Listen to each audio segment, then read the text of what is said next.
I don't know if I'm going to be able to give my baby what they need and what they want. Before coronavirus, Elizabeth Laker was busy planning for the future, but it's a future which now looks very different.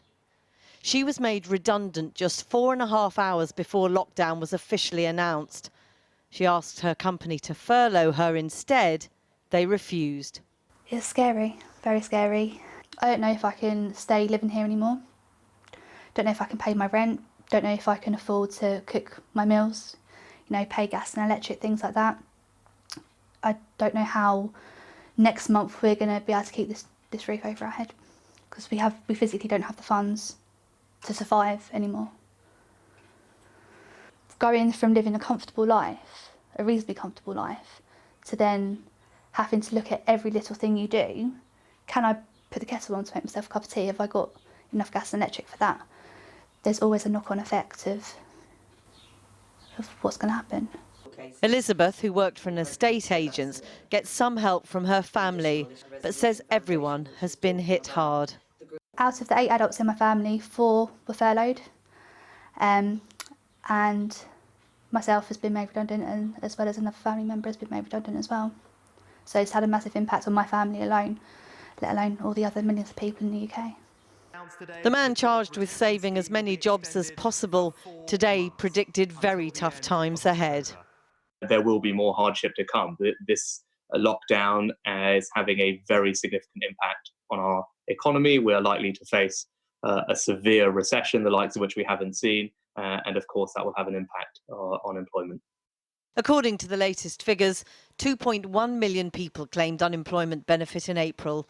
That's up more than 850,000 from March. It's the biggest month-on-month increase since records began in 1971. The hardest hit regions have been the tourism and hospitality-heavy southwest, as well as Northern Ireland and the southeast. And young people are among the hardest hit.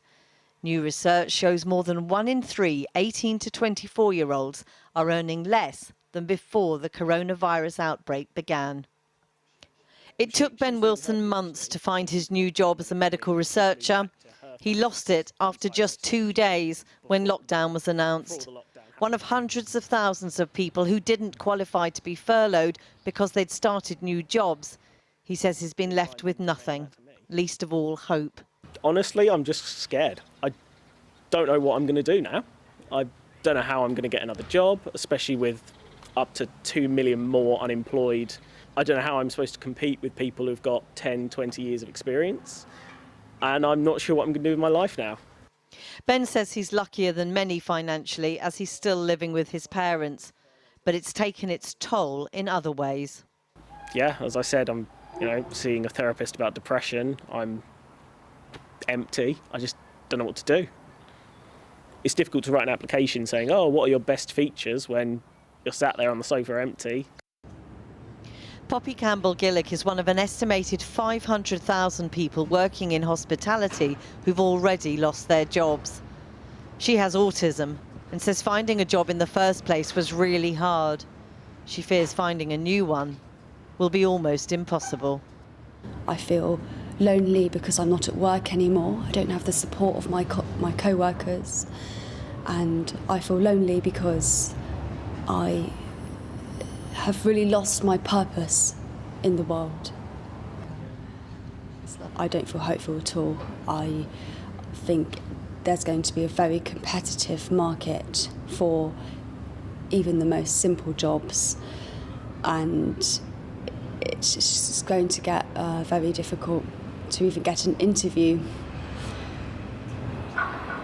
A bleak assessment, but backed by the facts.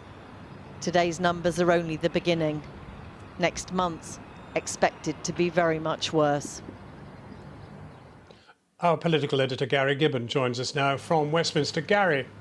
Well, those stark words from the Chancellor you heard in Jackie's report are there to dispel any notion that's out there that there could be an easy bounce-back recovery. Some of this goes back to a forecast from the independent forecaster of the Office for Budget Responsibility last month, when they left some people thinking that a so-called V-shaped recovery, where you just ping back to growth, might happen.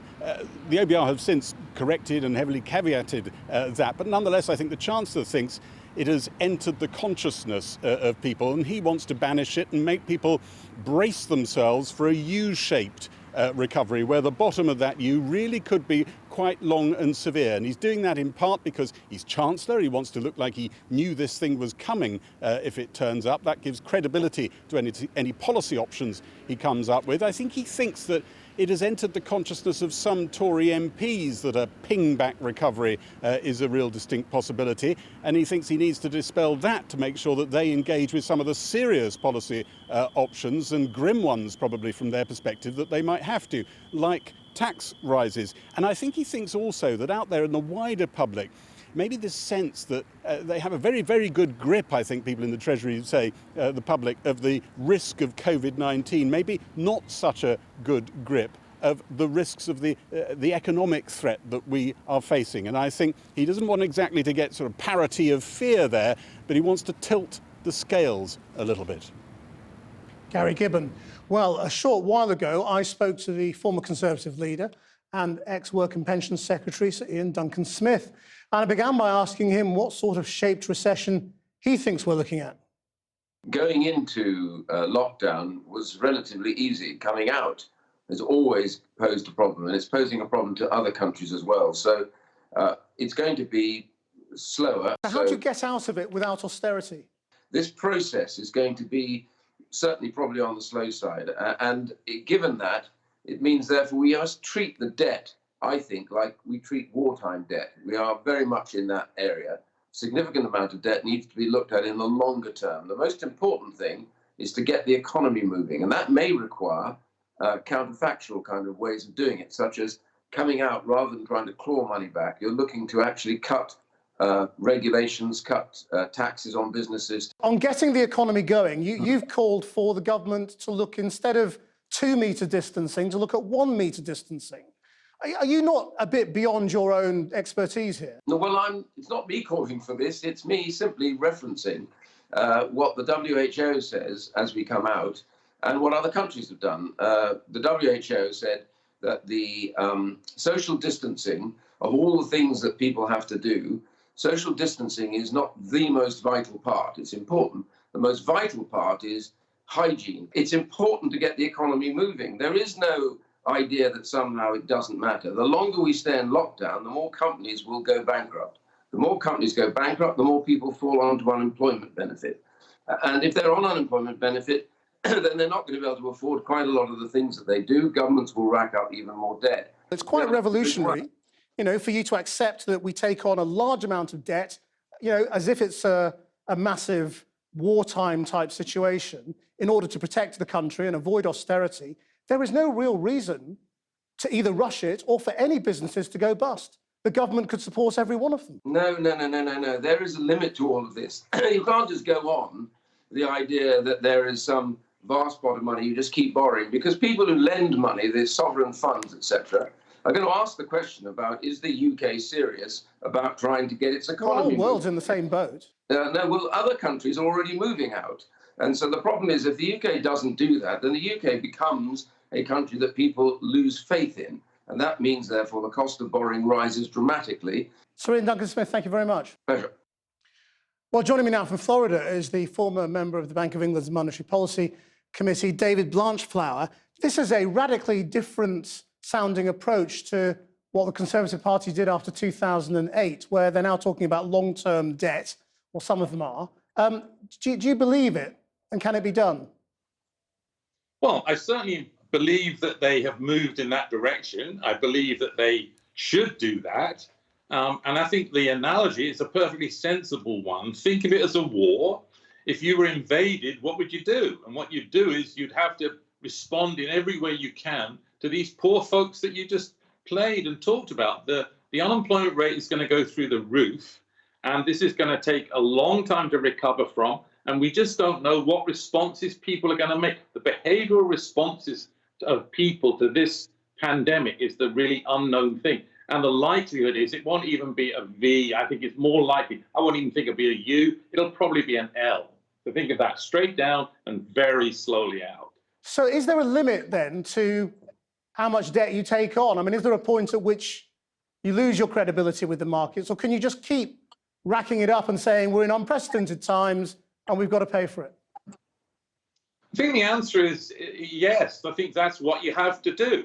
I think that's exactly what you have to do at the beginning. I mean, the analogy is the ship goes down, the people are in the water, you throw everything you possibly can to get them out of the water. That's where we are. There's a huge deflationary shock. The central bank's in on this, the Treasury's in on it, and so is everybody else. So I think the answer is you have to throw everything you have at it. And the worry will be that in October or September, government officials will go, enough's enough. Now we've got to get people back to work again. And the worry is that even though you say, I'm going to open, the question is, will people like you and me go to sports events? Will we go to pubs? Will we go to bars? And if the answer is we're not going to do that, that means the recovery is very slow. And it means that there's not enough money circulating. The central bank and the government have to step in. So what could you do to help all those young people we heard right at the top of this programme who are feeling hopeless? Are you talking about massive government spending? Well, I think you probably are. I mean, I think the best analogy is if you go to FDR, what did FDR do? And this was what he did for men, and there's things you can think of for women, but FDR thought about a thing called the Civilian Conservation Corps.